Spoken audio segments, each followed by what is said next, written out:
네, 하나님의 간절하심은 7절에 있죠. 우리에게 생명나무를 주기를 원하시는 그것이 바로 주님의 이 뜻이다라는 것을 우리가 보게 됩니다. 오늘 말씀은 일곱 교회 중에 첫 번째 예배소 교회에 대해서 예수님의 주시는 편지입니다. 2장에서 3장에 이 일곱 교회가 나오는데요. 그 일곱 교회의 이 편지의 구조는요, 천편일률적으로 똑같습니다. 제일 첫 번째는 말씀을 전하시는 그 예수님이 누구인지를 먼저 소개하죠. 그리고 그 다음에 어떻게 합니까? 그 교회들에게 하고 싶은 말씀을 전하시고, 그 다음에는 잘한 것이 있으면 칭찬하고, 잘못한 것이 있으면 꾸짖으시는, 그리고 마지막에 뭡니까? 승리하는 자에게, 이기는 자에게 약속을 주시는 말씀으로 이렇게 끝납니다. 그래서 일곱 교회를 한번 여러분 비교해 보시면요, 똑같은 이 구조 가운데 그렇게 말씀하고 있다라는 것을 우리가 보게 됩니다.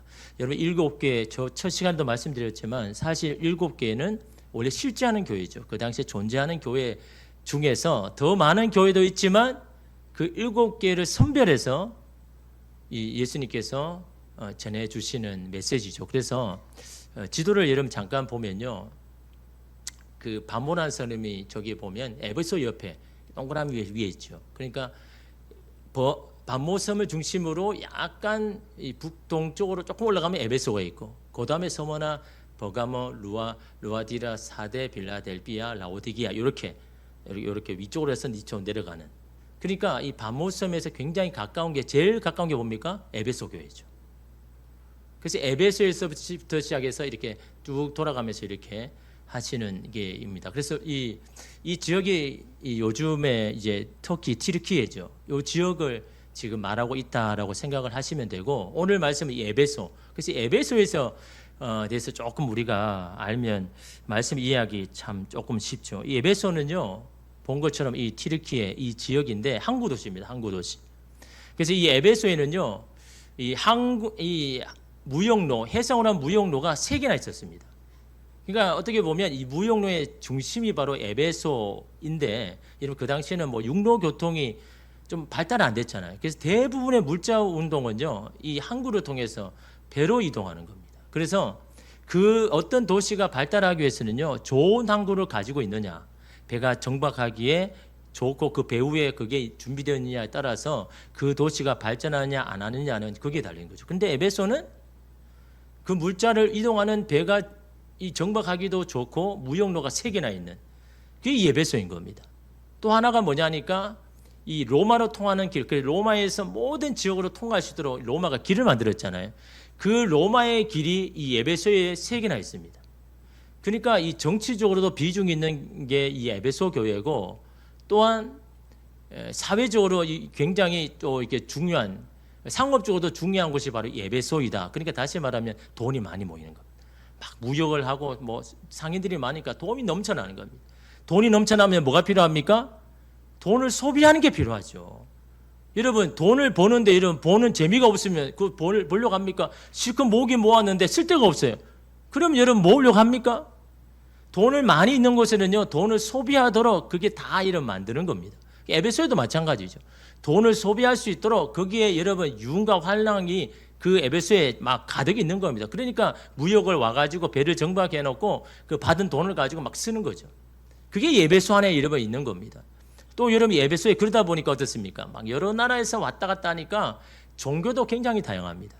그 중에 한 이 아데미스 신전이 여러분 있잖아요. 제7대 불가사의라는 그 여러분 신전이 있고 온갖 마술이 막 흥행하고 막 온갖 사상들이 모여 있는 곳이 바로 이 에베소라는 곳이죠. 그래서 여러분 여러분 포항이라는 여러분 도시 아시죠? 이 꼬리 부분에 있는, 원래 이런 포스코가 들어오기 전에는요, 어촌 마을입니다. 아주 작은 도시. 근데 포스코가 들어오니까 완전히 개벽한 거예요. 포스코라는 완전히 큰 이 회사가 들어오니까 거기에 협력 회사도 또 생기죠. 그러니까 사람들이 거기 가서 막 그렇게 일을 하니까 돈이 생기는 겁니다. 돈이 생기니까 어떻게 합니까? 그 돈을 쓸 수 있는 거를 자꾸 만드니까 막 포항에 가보면요, 뭐 유흥가도 굉장히 많아지고 식당도 많고 또 사람들이 살아야 되니까 막 아파트도 짓고, 그러니까 그 한 회사가 사실은 이 포항을 다 먹여 살릴 정도로 이 포스코가 들어온 것과 들어오기 전에는요, 완전히 여러분 달라지는 것처럼 마찬가지입니다. 돈이 모이는 곳에는요 항상 거기에 타락과 향락이 함께한다는 것을 여러분 오늘 우리는 볼 수 있죠. 근데 여러분 그 당시에 여러분 어떻습니까? 우상에 여러분 신전에 가보면 어떻습니까? 막 축제죠, 축제. 막 춤을 추고 노래 부르고 음주 가무를 하고 그러고 난 다음에 뭡니까? 이 향락, 음행이요 항상 거기 있는 거예요. 그걸 풀어야 돼요. 스트레스를 풀어야 되는데 풀 데가 없으니까. 그래서 신전 주변에 뭐가 있냐니까 여사제의 방이 있습니다. 제가 인도에 옛날에 청년들과 함께 갔습니다. 그래서 굉장히 큰 그 힌두 사원을 갔는데 그 사원의 꼭대기에 있는데 그 약간 밑으로 이렇게 조그만 방들이 쫙 깔려 있는 그 터가 있습니다. 도대체 이게 뭔가 물어보니까요, 거기는 그 힌두 사원에 사는 섬기는 여사제들이 사는 방입니다. 방들이요, 작은 방들이 쫙 있는 겁니다. 그리고 그 왜 있습니까? 그 축제를 다 끝낸 후에 다 그냥 눈이 맞아가지고 그 사제방에 들어가서 그런 일들을 벌이는 거죠. 다 그렇게 푸는 겁니다. 그래서 사람들의 어떤 스트레스를 거기에 다 해소하기 위해서 아예 그렇게 만들어 놓은. 그래서 아데미 신전에는 한 2-3천 명의 여사제들이 있을 정도로 굉장히 문란한 그게 예배소 교회라는 거죠. 근데 이 교회에 누가 개척합니까? 바울이 개척하죠. 바울이. 브리스가와 아굴라의 부부가 같이 와가지고 협력해서 이 에베소, 이 죄 많은 이곳에 교회를 개척하는 겁니다. 그래서 한 3개월은 회당에서 막 가르치다가 2년 동안 본격적으로 두란노 이 서원에서 이들을 가르치는데요. 여러분 왜 두란노스를 살 수 있을까요? 그때만은 비니까. 왜냐하면 이 에베소인들은요 오전 11시에서 오후 4시까지는 낮잠을 자거나 휴식을 취합니다. 아무도 일을 안 합니다. 그러니까 그 서원도 노는 거예요. 비어 있는 겁니다. 그래서 여러분 이 바울이 그 장소가 비어 있으니까 그래서 거기서 여러분 사람들을 모아 가르치는 겁니다. 그래서 하루에 5시간, 주어진 간 5시간. 그 5시간을 6일 동안, 그걸 2년 동안 하니까 3,000시간을 여러분 투자해 가지고 지금 사람들을 불러 모으고 막 예수의 하신 말씀을 가르치고 양육하고 막 하는 겁니다. 여러분 이렇게 죄 많은 에베소에서 여러분 그들이 그렇게 씨를 뿌리니까 어떻습니까? 헬라인이나 유대인이나 주위에 믿는 백성들이 많아졌다라고 여러분 기록하고 있죠. 여러분 그냥 되는 게 아닌 겁니다. 말씀으로 막 헌신하고 말씀을 가르치는 열정이 있는 사람과 말씀을 배우려고 막 몸부림치는 사람들이 거기에서 모여서 그 하나님의 복음에 대해서 여러분 더 열정을 할 때 거기에 여러분 능력이 일어나는 거지 그냥 뭐 가라니까 가고 하라니까 하고 여러분 그런 열정 가운데 하나님께 역사하시겠습니까? 이런 수고들이 여러분 이미 다 깔려져 있는 겁니다. 거기에 이름 누가 개척을 합니까? 목회를 합니까? 디모데가 와서 그 바울이 떠난 다음에 에베소에 목회를 하죠. 또 그 다음에 누가 옵니까? 바로 사도 요한이에요. 그 사도 요한이 에베소 교회에서 사역을 목회를 한 겁니다. 그런데 여러분 이 에베소에 또 누가 와서 생애를 마감합니까? 예수의 모친 마리아. 마리아도 에베소에서 생애를 마감합니다. 여러분 예수님께서 십자가에 달리실 때 사도 요한에게 뭐라고 이야기합니까? 내 어머니다 라고 말씀하셨죠. 그 말은 무슨 말입니까? 나 대신 네가 좀 책임져 달라는 거예요. 나의 어머니를. 그래서 사도 요한은 그걸 잊지 않는 겁니다. 그래서 사도 요한이 에베소에 목회를 하려고 왔을 때 그 예수의 어머니인 마리아를 같이 데리고 온 겁니다. 그래서 거기서 끝까지 여러분 이 어머니를 모신 것이 그래서 마리아가 이 에베소에서 생애를 맞이하게 된 것이 바로 이 사도 요한이 자기 어머니처럼 그렇게 모시면서 그렇게 한 것이 바로 이 에베소 교회라는 거죠. 이런 교회에 여러분 예수님이 편지를 쓰는데 에베소 이 요한은 어떻습니까? 감동이 되죠. 왜? 자기가 이런 목회한 건데.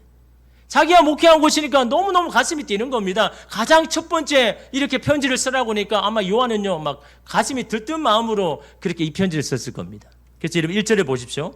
에베소 교회 사자에게 편지하라. 오른손에 있는 7별을 붙잡고 7 금 촛대 사이를 거니시는 이가 이르시되. 이 편지를 쓴 사람을 소개하는 내용이 앞에 나온다고 제가 말씀드렸잖아요. 그 1절에도 보십시오. 이 에베소 교회에 편지를 하는 예수님이 누구인지를 말씀하죠. 그 예수님이 누구인지가 있는 게 중요하지 않습니까? 뭐라고 이야기합니까? 오른손에 있는 7뼈를 붙잡고 7 금촛대 사이를 거니시는 이가 라고죠. 여기서 여러분 이 7뼈는 7교회 사자라고 하기도 하고 7개의 지도자. 여러분 그 당시에는 어떻게 합니까? 일반 성도를 세워가지고 감독을 세우고 장로를 세우죠. 그래서 이런 교회를 이렇게 유지해 나가는데 7개의 지도자를 어느 손으로 붙잡고 있습니까? 오른손으로 붙잡고 있다. 여러분 성경에서 오른손입니까? 능력의 손, 권능의 손이죠. 7 사자의 7 교회의 지도자를 지금 강한 손으로 능력의 손으로 지금 붙들고 있는 겁니다. 그리고 그 예수님 어떻게 합니까? 7 금초대를 지나고 있자 거닐고 있잖아요. 7 금초대는 7 교회를 말하는 겁니다. 7 교회를 살피는 겁니다. 거닐다라는 건 현재 시제인 겁니다. 현재 시제요. 지금도 그렇게 살피고 있다라는 거예요.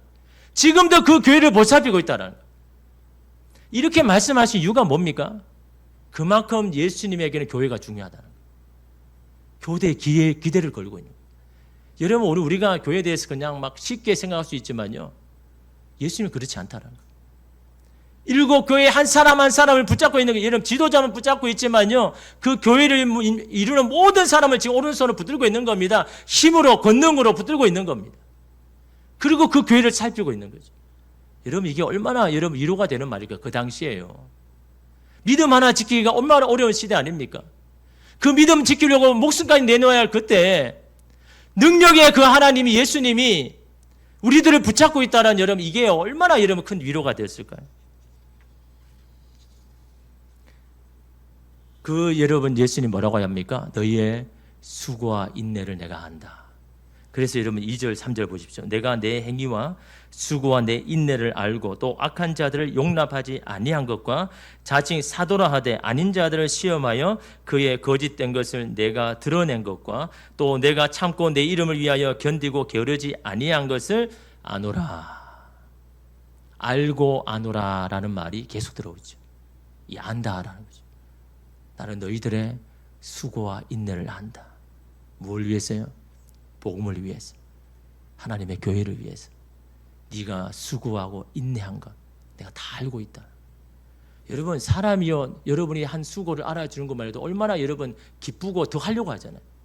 근데 여러분 주님이요 여러분이 복음과 믿음과 교회를 위해서 한 걸 수고와 땀과 수고와 인내를 기억한다는 거예요. 얼마나 여러분 그게 큰 힘입니까? 나는 왜 이렇게 힘든 일만 하고 나만 수고하는 것 같아. 여러분 그거는요 예수님이 오늘 우리의 수고를 아는 것을 모르는 사람이 고백하는 거예요.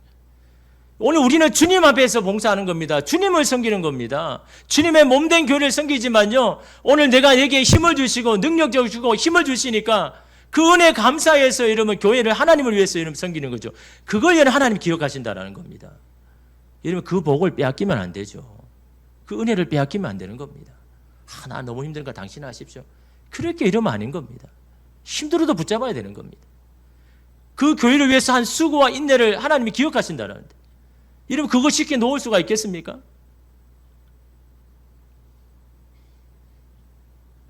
우리를 노고를 아시는 그 주님께서 지금은 힘들고 어려운 순간이지만 하나님의 때에 좋은 것, 좋은 날을 주시겠다는. 여러분 지금까지 많은 교인들을 보면요 끝까지 인내하고 수고하는 자들을 보면요 마지막에 좋은 날을 보더라는 거예요. 제가 뭐 그냥 하는 말이 아니라 끝까지 인내하고 수고하는 사람, 좀 하다가 그냥 그만두는 게 아니라 끝까지 수고하고 인내하는 사람들 보면요 그 하나님의 때는 다 다르겠죠. 그 기한은 다르겠지만 그 기한이 되면요 그들이 생각한 것 이상으로 하나님께서 좋은 것을 보여주시는 것을 여러분 보게 됩니다. 그러기 위해서는요 수고를 인내해야 하죠. 나를 왜 부르셨고 나를 왜 그 가정에 넣게 하여 주시고 왜 나를 그 일터에서 일하게 하시는 그게 하나님의 뜻이 있음을 믿고 그 하나님의 뜻을 위해서 수고와 인내하는 건 여러분 하나님께서 기억하셔서 여러분 우리에게 좋은 날을 보여주시는 겁니다. 여러분 베드로전서 3장 10절 11절에 보면요 그러므로 생명을 사랑하고 좋은 날 보기를 원하는 자는 뭐 하라고요? 혀를 금하고 악한 말을 그치며 그 입술로 거짓을 말하지 말고 악에서 떠나 선을 행하고 화평을 구하며 그것을 따르라. 이런 자들이 뭐 한다고요? 생명을 사랑하고 좋은 날을 보게 될 거다. 혀를 잘 사용하라고 이야기하죠. 혀가 너무나 중요하기 때문에 이야기하는 거예요. 여러분 입에서 나오는 그 말이 사람을 살리기도 죽기도 하는 겁니다. 이 혀를 여러분 잘 사용해라라는 겁니다. 막 이 솟아오르는 이 감정의 진심이 아닌 다른 말들을 막 하면서 남에게 대못을 받고 그렇게 하지 말고 너무 급한 상황에 어쩔 수 없이 거짓말하는 그런 말 하지 말고 이 혀를 잘 사용하면요, 하나님께서 반드시 여러분 좋은 날을 보게 하신다라는 여러분 이 약속 아닙니까? 그런데 여러분 이 언어를 잘 사용하기 위해 어떻게 해야 됩니까? 마음을 잘 지켜야죠. 마음을 여러분 이 새롭게 날마다 해야 되는 거예요. 이 마음이 얕지 않으면요, 이 여러분 어떻습니까? 이 마음에 있는 것이 여러분 입에서 나오잖아요. 그래서 이런 마음이 얼마나 중요합니까? 이 마음을 하나 여러분 붙잡기 위해서 여러분 기도하는 겁니다. 마음 하나 내가 새로워지기 위해서 여러분 주님 앞에 나와서 그렇게 여러분 기도하는 겁니다. 그럴 때 그 마음이 지켜지고 그 마음이 새로워지는 겁니다. 여러분 제가 아는 한 이 권사님 계신데 남편 때문에 젊을 때 얼마나 고생을 많이 했는지. 근데 이분은요 만날 때마다 웃습니다. 만날 때마다 막 칭찬하고 격려합니다. 그 누가 보고 보면 야, 저 사람 정말 삶을 너무 재밌는 모양이다. 정말 기뻐할 일들이 너무나 많구나. 근데 들여다보면요 기뻐할 게 하나도 없습니다. 남편은 늘 말썽을 일으키죠. 하는 사업 다 망해버리고 어디 일 들어가면요 막 이 혈기가 있어가지고 막 좀 하다가 사오고 나와버리고 그걸로 막 사와가지고 그 배상금 돈 또 물려줘야 되고 술도 너무 좋아해가 한 번씩 술을 먹고 들어오면 막 깽판을 치죠. 여러분 사실 삶은요 지옥 같습니다. 근데 이 권사님은요 날마다 여러분 웃습니다. 날마다 사람을 만나면 야, 새로운 사람 오면 그 새신자도 마땅했는데 얼마나 잘하는지 모릅니다. 얼마나 여러분 이 자기 삶으로 사실 그렇게 못하죠. 막 지옥 같은데 집에 가면 여러분. 그런데 여러분 교회 오면요 그렇게 여러분 인자하고 사랑이 많고 그렇게 여러분 웃게 하는지 모릅니다. 왜 그러냐니까요 마음을 잘 지키더라고요. 새벽기도 오면요 그렇게 서럽게 웁니다. 뭐가 그렇게 서러운지. 하나님 앞에 그렇게 눈물 흘리면서 기도합니다. 하나님 앞에 다 쏟아놓는 겁니다. 하나님 앞에 이 아프고 힘든 걸 다 이야기하는 겁니다.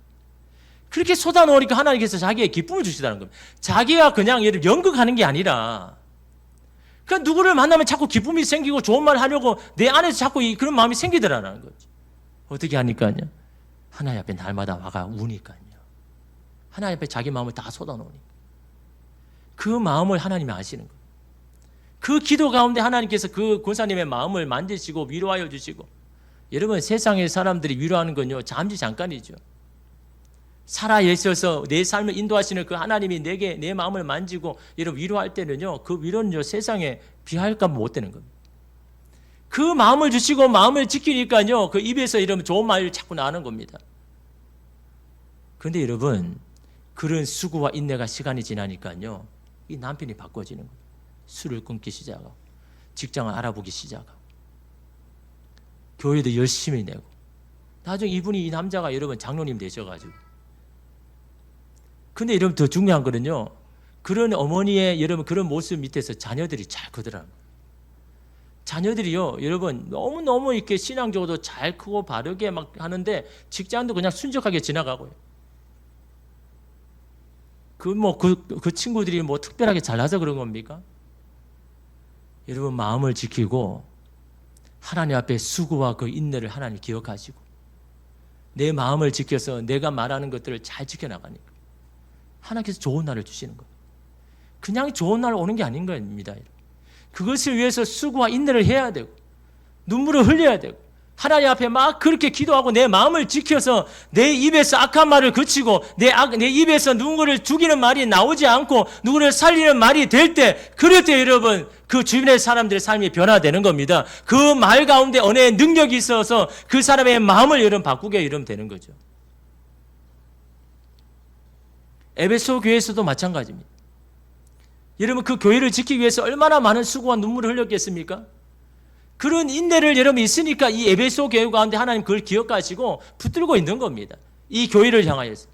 여러분 오늘 저와 여러분의 삶과 가정이 주의 손에 있기를 주님의 이름으로 축복합니다. 하나님의 손에서 붙들고 있는 그 가정 괜찮습니다. 하나님이 지켜주시는 겁니다. 그러기 위해서는요 너희의 수고와 인내를 내가 안다라는 주님이 기억하시는 수고와 인내가 있어야죠. 그러니까 여러분 그 교회에 기대하는 거 아닙니까? 우리 가정에 이런 기대하는 거 아닙니까? 그래서 에베소 교회가 하나님께서 너무 이 칭찬을 이런 받지 않습니까? 그 칭찬 다른 게 아닙니다.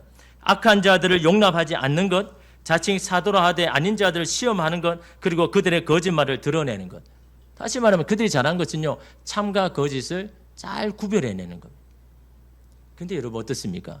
그 당시에는요, 성도들이 순진하기도 하지만 분별력이 별로 없습니다. 배운 사람이 그렇게 많지 않다는 거. 또 여러분 그 당시에 여러분 상황이 어떻습니까? 한 목회자가 거기에 오랫동안 교회에서 목회할 그런 형편이 아닌 겁니다. 길어야 2, 3년 목회를 하고는 떠나는 겁니다. 다른 목회지에. 다른 교회도 가가 해야 되니까. 옛날에 여러분 어떻습니까? 목사님 별로 없을 때는 다 전사들이 담임했잖아요.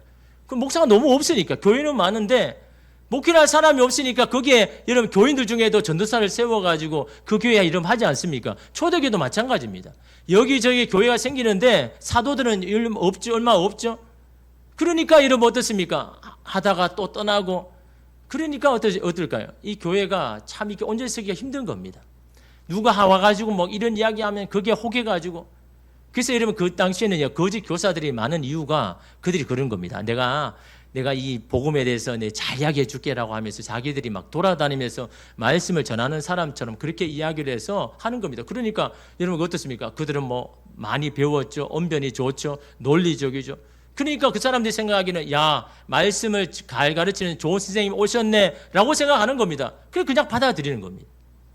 그래서 여러분 그 당시에 여러분 그래서 바울이 교회들마다 뭐라고 합니까? 거짓 교사들에서 조심해라 라고 계속 그렇게 이야기하죠. 그 당시에는요, 그럴 수밖에 없는 겁니다. 그 마음을 지키고 그 믿음을 지키기가 참 어려운 그런 시대에 막 거짓 이 사도들도 들어오고 거짓 교사들도 들어와가지고 막 이런저런 막 마음을 흔들리는데, 그런데 여러분 구별하는 건 뭘까요?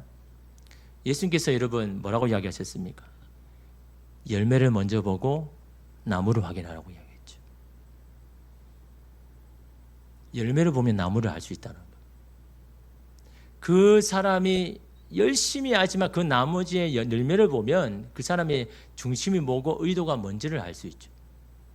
거짓 교사들을 가만히 보니까요, 처음에는 굉장히 열심히 막 하는 것 같아요. 근데 가만히 보면요, 그 열매들을 보니까 하나님이 아닌 자꾸 자기에게 관심을 가지게 한 거예요. 그래서 여러분 잘 구별하셔야 되는 겁니다.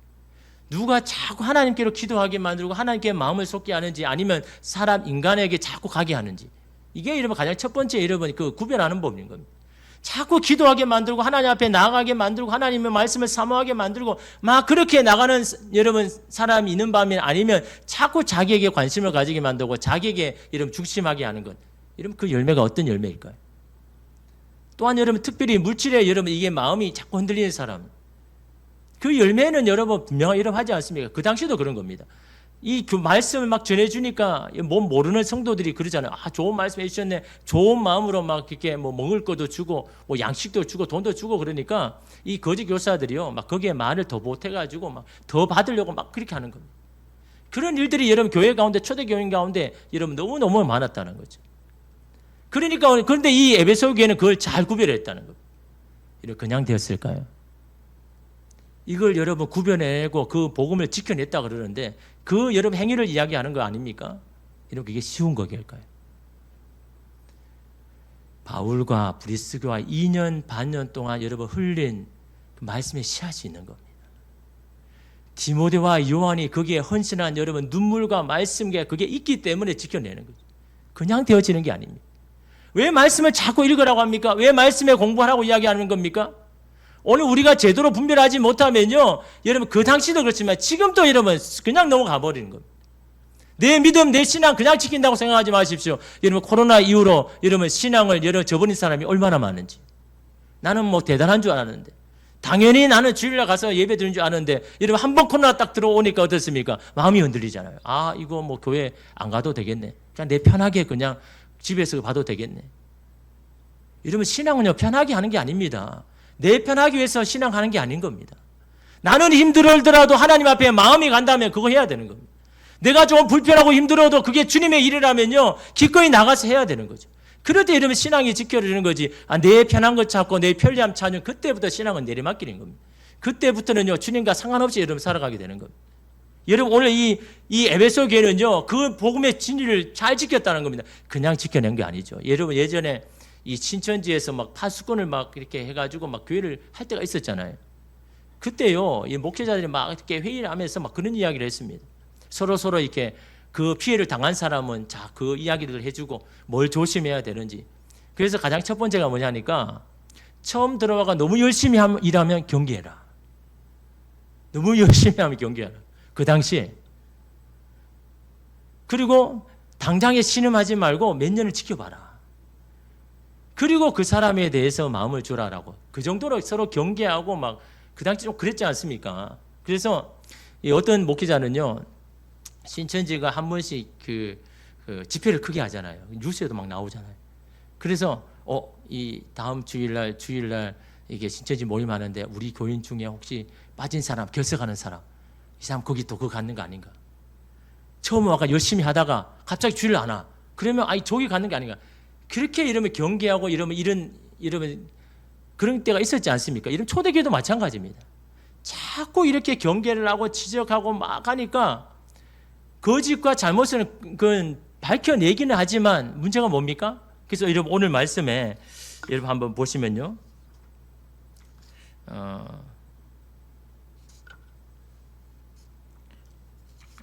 4절에 보니까요. 그러나 너를 책망할 것이 있나니 너의 처음 사랑을 버렸느니라 라고 이야기하죠. 너희 처음 사랑을 버렸느니라.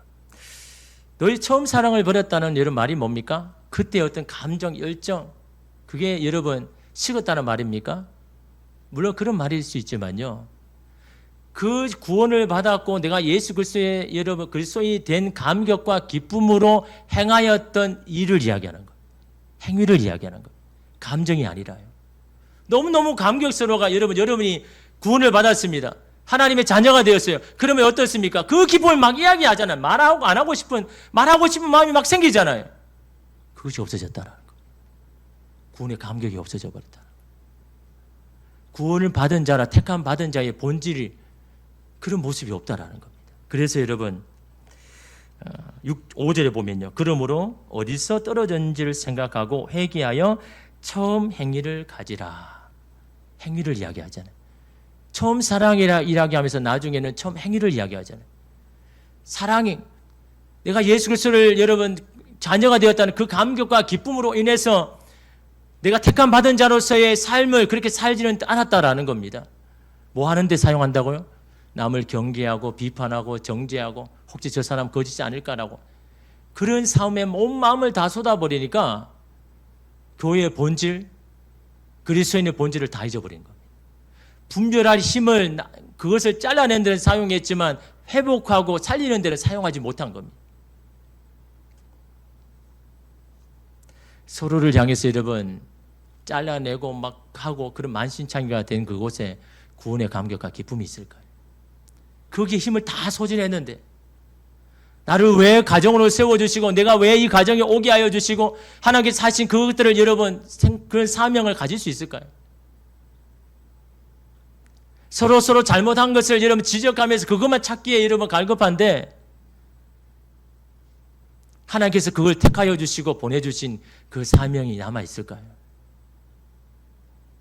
여러분 이것이 결국 사단이 원했던 결과인 겁니다.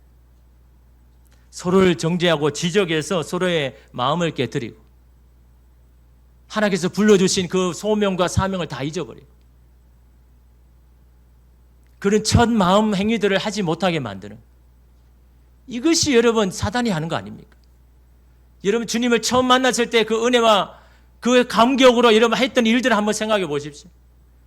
돈을 주지 않아도 더 열심히 일했고 누구보다 열심히 여러분 했지 않습니까? 예수 그리스도가 누구인지를 말하고 싶고 그 말씀을 그 예수 그리스도를 전하고 싶은 그 마음이 여러분 지금도 있습니까?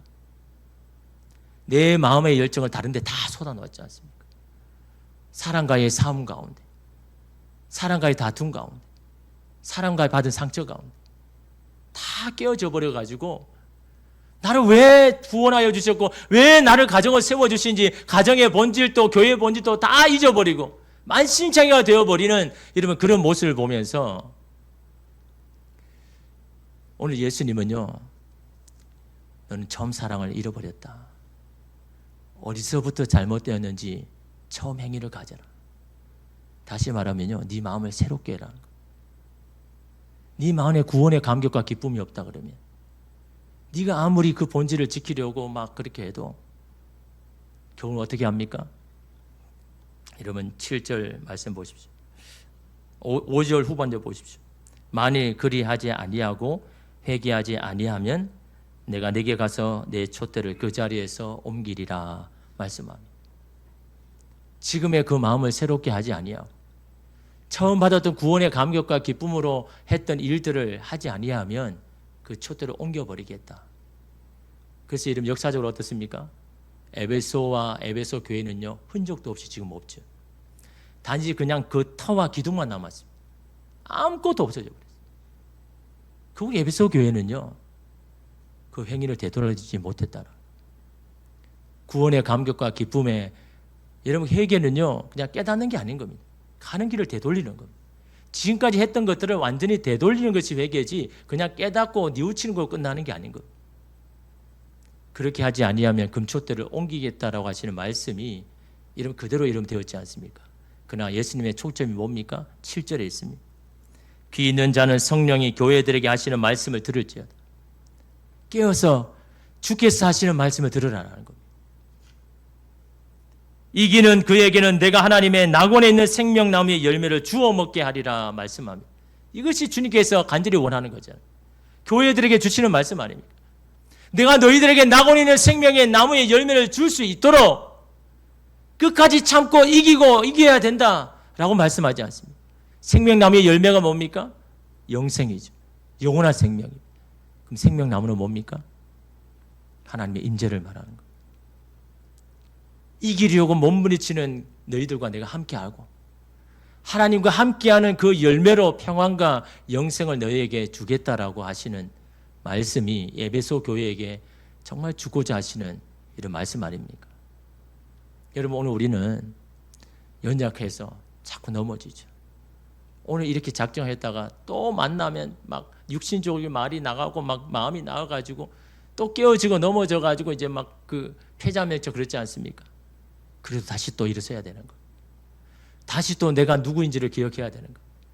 내 삶과 내 가정을 붙들고 계시는 오른손에 붙들고 계시는 분이 지금도 거닐고 계신다라는 여러분 그 사실을 우리가 깨닫고 다시 여러분 그 싸움 가운데 나가야 되는 겁니다. 또 넘어져도 다시 일어서 그런 수고와 인내가 있을 때 오늘 저와 여러분의 인생에도 하나님께 주시는 그 귀한 열매가 여러분 넘쳐 흐를 수 있는 여러분의 가정과 여러분의 일터가 되시기를 주님의 이름으로 축복합니다. 기도하겠습니다.